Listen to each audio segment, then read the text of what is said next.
Jadi saya ngerti bagaimana isu lingkungan ini jadi satu-satunya isu yang akan menyebabkan kita bertengkar itu.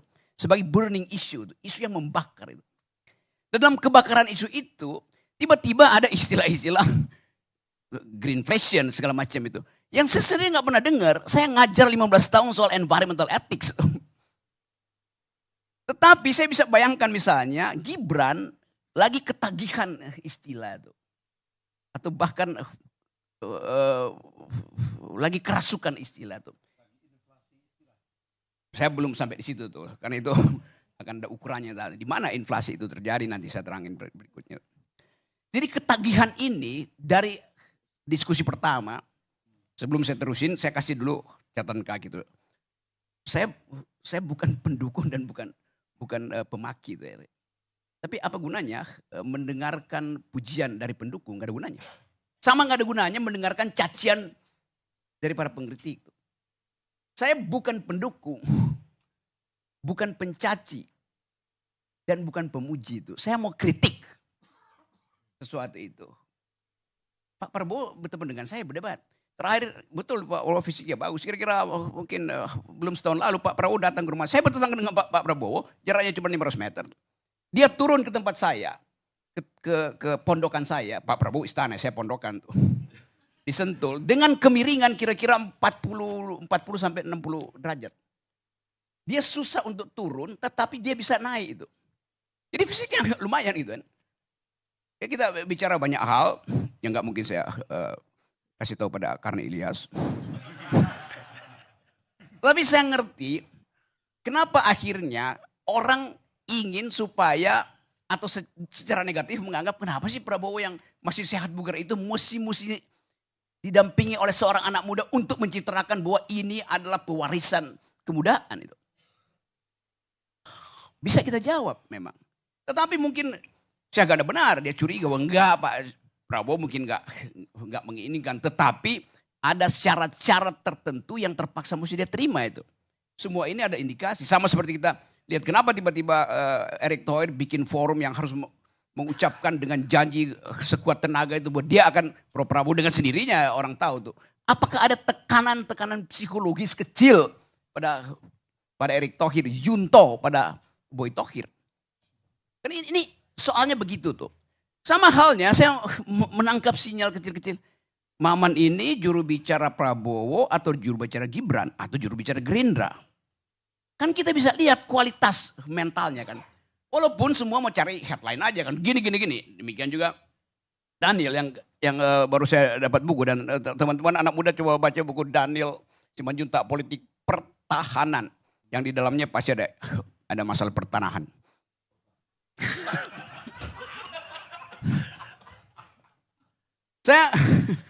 Saya lanjut lagi ya. Jadi saya mengenal itu di Eropa. Kalau saya bercakap-cakap dengan anak muda Eropa dan anak muda Indonesia di situ. Mereka tahu juga istilah hilirisasi itu.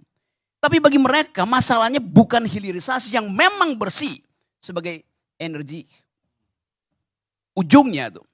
Tapi problemnya hilirnya bersih, hulunya bagaimana? Kalau hulu itu hanya dikuasai oleh 4 player, artinya tidak bersih, ada monopoli di situ. Artinya hulu itu dia peroleh tidak dengan politik bersih, tapi dengan politik tukar tambah tuh.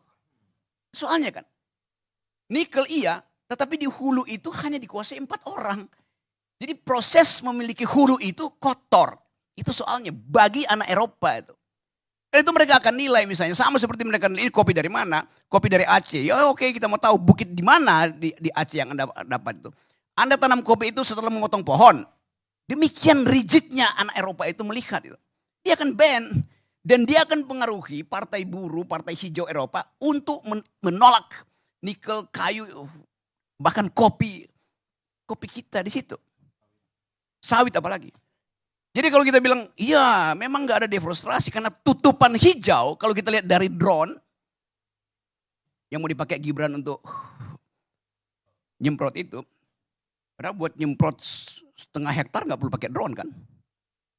Mana ada petani yang mau pakai drone untuk nyemprot. Tanahnya cuma sepertiga baku begitu apa? Itu pasti drone adalah untuk perusahaan besar tuh. Oke, itu catatan kaki lagi. Saya lanjut lagi ya.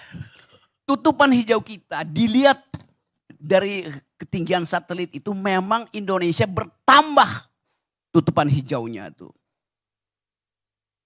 Tidak coklat atau kuning seperti yang dikritik oleh Walhi segala macam. Tetapi hijaunya itu hijau lapangan golf. Hijau kelapa sawit. Bukan hijau dalam pengertian keseragaman, keanekaragaman. Bukan hijau yang diversity itu. Hijau yang monolitik, monokultur. Itu bukan hijau namanya tuh. Sama sekarang kalau anda foto Eropa, itu nggak ada hijaunya di situ, salju semua kok. Jadi itu intinya tuh. Jadi kalau kita mau kasih data, kita mesti periksa dulu kapan di fotonya Indonesia hijau. Ketika sawit, ketika lapangan golf bertambah. Itu poin mendasar tuh. Saya terangkan ini supaya jangan kita seolah-olah kayak Gibran. Ya, Gibran bisa dengan gampang bilang Veronica atau apa segala macam itu. Tapi kan kita bisa pahami tadi betul tadi Sitorus menganggap bahwa jangan-jangan karena dipaksa untuk menghafal, maka keluarnya cepat tuh. Kan kita bisa bayangkan kan. Tetapi kemudian gelisah ketika dibongkar isunya itu, kok berantakan ya. Konsep tentang greenflation. Apa intinya? Orang bicara tentang ecological footprint. Itu lebih tegas tuh. Berapa banyak footprint yang Anda tinggalkan ketika Anda pindah dari energi fosil ke energi hijau. Berapa banyak tuh. Jangan-jangan footprint ekologinya lebih banyak rusaknya daripada hilirisasi itu. Itu lebih masuk akal daripada pakai bahasa-bahasa yang sangat teknis. Yang dalam logika namanya pedantic, sok pamer, tapi nggak ngerti itu. Itu pedantic itu yang jadi masalah kita. Orang kaget tiba-tiba Gibran kok bisa ngerti semua ya. Kalau Anda penyuka binatang, ada anjing namanya pitbull. Pendek kecil, ekornya dipotong, tapi sangat galak itu. Kenapa begitu? Pitbull ini blasteran antara bulldog Amerika dengan terrier Inggris itu. Dan beberapa breeding lain di kepalanya itu. Ini pitbull, otaknya kecil, tempurungnya, tapi dipaksa dimasukkan segala macam gen yang bisa membuat dia penuh amarah tuh sebagai fighter. Jadi dia direkayasa si pitbull ini, sehingga dia gelisah terus tuh. Karena itu Anda lihat pitbull, ekornya dipotong.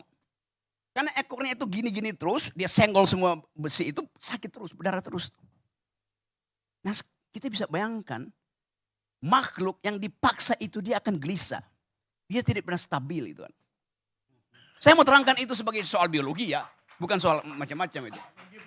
Enggak, ini ada soal Gibran di situ tuh. Saya mau terangkan bahwa kebanyakan politisi juga menghafal.